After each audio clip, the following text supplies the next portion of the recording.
Hello and welcome to my channel kids. आज हम करने वाले हैं chapter number 9 wake up mums book exercise. Last video में मैंने इसकी स्टोरी अपलोड की थी। आई होप आप सबने उस स्टोरी को अच्छे से देखा होगा।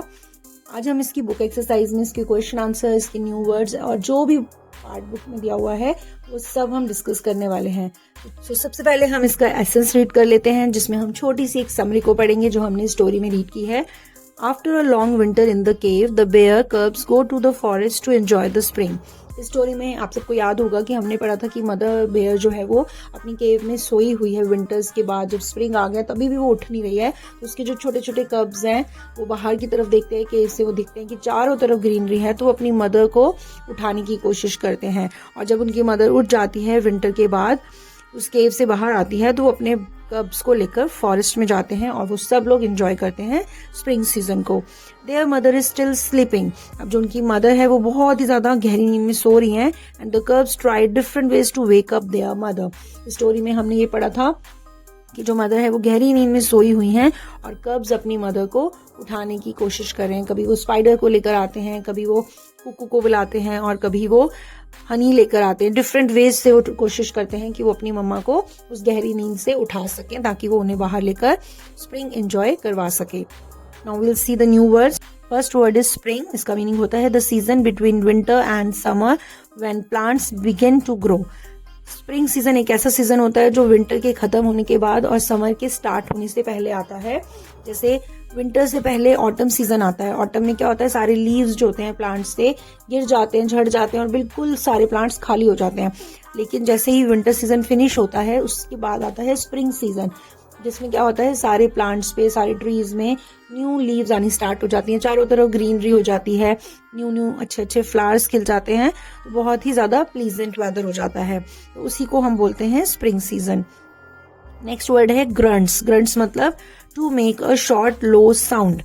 जब एनिमल्स होते हैं थोड़ा सा गुर्राते हैं उसको बोलते हैं ग्रंट। जब वो छोटी छोटी हल्की सी आवाज निकालते हैं अपने नोज से, अपने माउथ से, तो उसी को ग्रंट बोलते हैं। इसको हिंदी में हम गुर्राना भी बोल सकते हैं।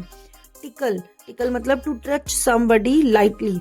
हम जिसे गुदगुदी भी कहते हैं, किसी को हम गुदगुदी टिकलिंग करते हैं तो उसको हंसी आती है, वो हंसता है धीरे धीरे। तो टिकल का मतलब होता है किसी को लाइटली टच करना या गुदगुदी करना। स्केयर्ड मतलब होता है अफ्रेड यानी डरना। Next word is tiptoe. Tiptoe मतलब होता है to walk very quietly on toes. जब धीरे धीरे हम अपने पंजों के ऊपर चलते हैं उसको बोलते हैं tiptoe. Next word is twitch. Twitch का मतलब होता है क्विक एंड सडन मूव, एकदम से फटाफट से हिलना, उसको बोलते हैं ट्विच। स्निफ। स्निफ का मीनिंग होता है to breathe air in through nose in a way that makes a sound. यानी जब हम अपने नोज से एयर को अंदर लेते हैं और स्मेल करते हैं किसी चीज को और उससे आवाज भी होती है, उसको बोलते हैं स्निफ यानी सूंघना। ट्विर्ल मीनिंग होता है टू मूव और डांस राउंड एंड राउंड।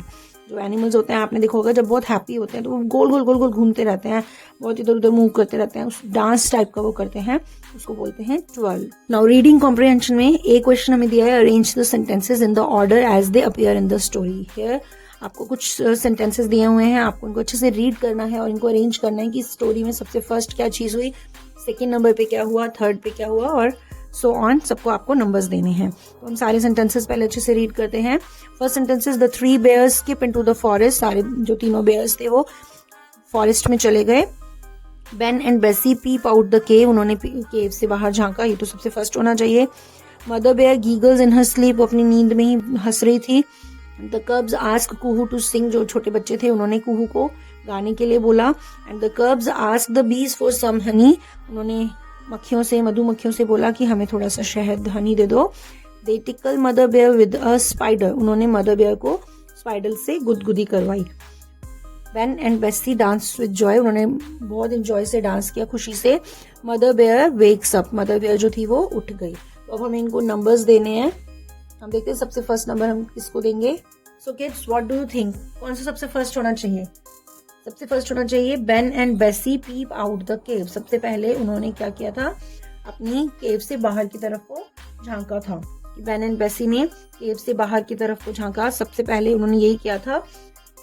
जो भी सेंटेंसेस दिए हैं उसके हिसाब से सेकंड नंबर पे हमारा होना चाहिए they tickle mother bear with a spider. Mother bear को उन्होंने स्पाइडर से गुदगुदी करवाई, ये हमारा सेकंड नंबर पे होना चाहिए। जब मदर को स्पाइडर से उन्होंने टिकल करवाया तो मदर बेयर जो थी वो क्या करने लग गई थी, अपनी नींद में ही वो हंस रही थी। तो थर्ड वाला होना चाहिए mother bear giggles in her sleep, यानी कि इसको हम थर्ड नंबर दे देंगे। और उसके बाद क्या हुआ था, उसके बाद the cubs ask Kuhu to sing. जब मदर बेयर नहीं उठी थी तो बच्चों ने कुहू को बोला था कि तुम हमारी मदद करो और हमारी मदर को नींद से उठाओ। तो फोर्थ नंबर पे यही होना चाहिए हमारा। और फिफ्थ नंबर पे क्या होना चाहिए कि जो कब्स थे जब वो कुहू के सिंग करने से भी मदर को नहीं उठवा पाए थे तो वो किसके पास गए थे, बी के पास गए थे हनी लेने के लिए। तो फिफ्थ नंबर पे हमारा ये वाला पॉइंट होना चाहिए। जब मदर बेयर ने हनी की स्मेल को लिया था, स्निफ कर लिया था, तो क्या हुआ था, mother bear wakes up. Mother bear जो थी वो उठ गई थी, यानी इसको हम 6 नंबर दे देंगे। जब मदर बेयर उठ गई थी तो बैन एंड बेसी जो थे वो बहुत मजे से डांस करने लग गए थे, हैप्पी हो गए थे। तो this one is 7 number. So last sentence is the 3 bears skip into the forest। जब मदर उठ गई थी तो तीनों बेयर्स जो थे वो फॉरेस्ट में चले गए थे। तो इस तरीके से आपको इनको नंबरिंग देनी है स्टोरी के अकॉर्डिंग। क्वेश्चन बी यहाँ पे हमें दिया हुआ है, आंसर द फॉलोइंग क्वेश्चन, जिसमें आंसर्स देने हैं हमें कुछ क्वेश्चंस के। So first question is why did the cubs want to wake up their mother. वो अपनी मम्मा को क्यों उठाना चाहते थे। So answer will write the cubs wanted to wake their mother up because winter was over and spring was in.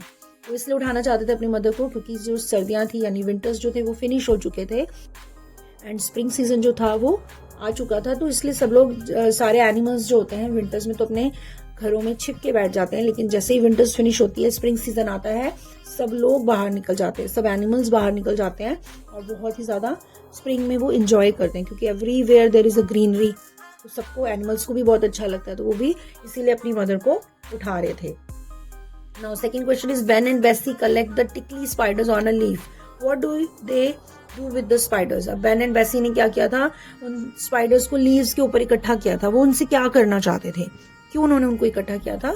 So answer is they put the spiders on their mothers back to tickle her. उन्होंने उनको इसलिए इकट्ठा किया था क्योंकि वो चाहते थे कि वो अपनी मदर के आसपास उन स्पाइडर्स को रखें और वो उनको क्या करें, टिकल करें, ताकि गुदगुदी करने से जो उनकी मदर है वो क्या हो जाए, उठ जाए, अपनी नींद से जाग जाए। Question number 3 is does mother bear wake up when Kuhu sings. क्या मदर बेयर उठ गई थी जब कुहू सिंग गाना गा रही थी, बहुत जोर जोर से शोर मचा रही थी, गा रही थी, तो क्या मदर बेयर जो थी वो उठ गई थी। तो answer is no, she doesn't wake up, वो नहीं उठी थी। Question number 4 is the cubs ask the bees for honey, where were the बीज।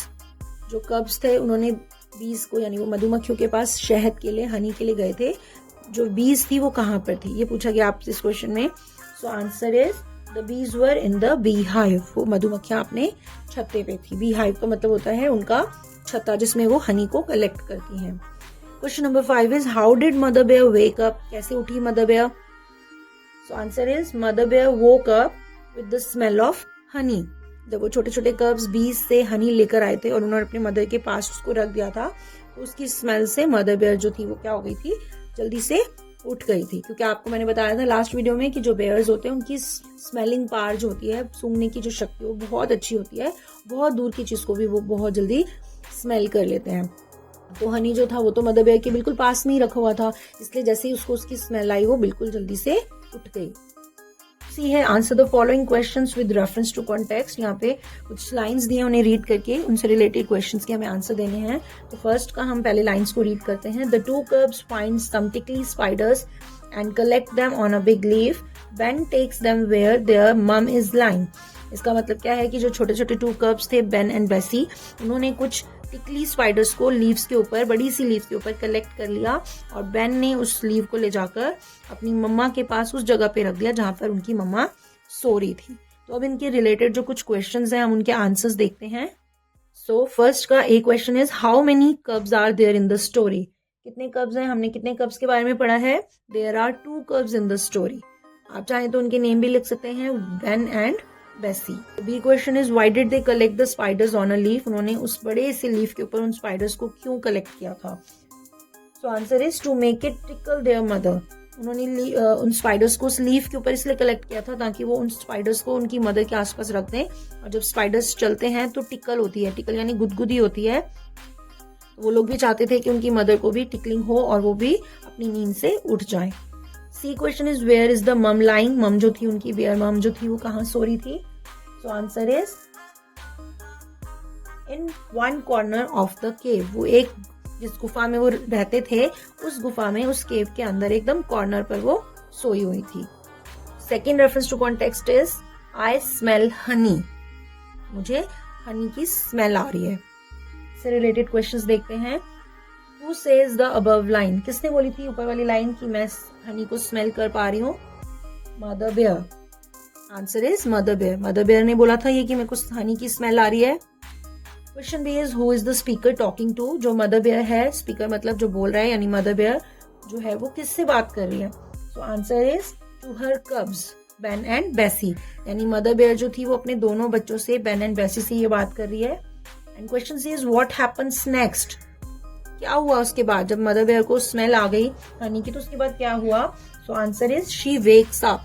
वो उठ जाती है, क्योंकि मदर बेयर को उठाने के लिए जो कब्स थे उस हनी को लेकर आए थे, और जब उन्होंने उस हनी को अपने मदर के पास रखा तो मदर बेयर ने उसकी स्मेल की और उससे वो क्या होती है? उठ जाती है। So kids, that's all in today's video. I hope आपको ये स्टोरी अच्छी लगी होगी, आपने इस वीडियो को एंजॉय किया होगा। अगर आपको वीडियो अच्छी लगी है तो please hit the like button, share this video with your friends, and if you are new to this channel please subscribe to my channel. Thanks for watching my video. I'll meet you in my next video. Till then, bye bye.